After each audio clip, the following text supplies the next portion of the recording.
Okay, right, so these are the scones that I've made. I was going to use Mary Berry's recipe, but then my sister told me that the recipe she normally uses is one that she got from one of the teachers at our primary school, Mrs. Simmons.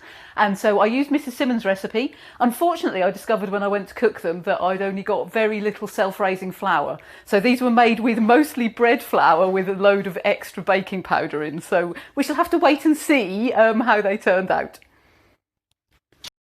So these are some scones that I made, I hope they're scones, from a recipe book that I found at the back of one of our bookshelves. That's a Mrs. Beaton recipe book. Can't remember what ones they are.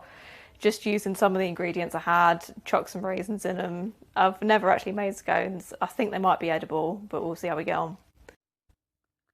These scones are from a simple old family recipe, so just all the usual stuff, but with a little bit of milk added to help the mixture combine nicely. It's my second attempt, as the first time I mixed them instead of mixing them by hand, so they came out a bit striggy.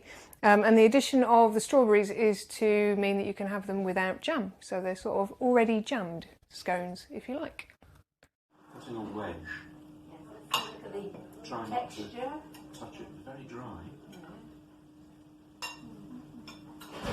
So these are our judges, who are members of our book conservation volunteering group, and they are trying all the scones with jam, or without jam, as they prefer. Without jam first. Oh, sorry. A taste of each one. Was it cinnamon in this one? I'm getting cinnamon. But it's very crumbly. All three of us liked all three of the scones. They all had their own character. I think for preference we liked Mrs. Beaton. The other two came together really.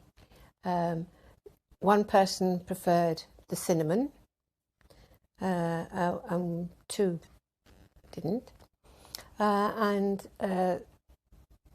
Although I personally don't like strawberries in other than fresh strawberries, the strawberry one was very pleasant.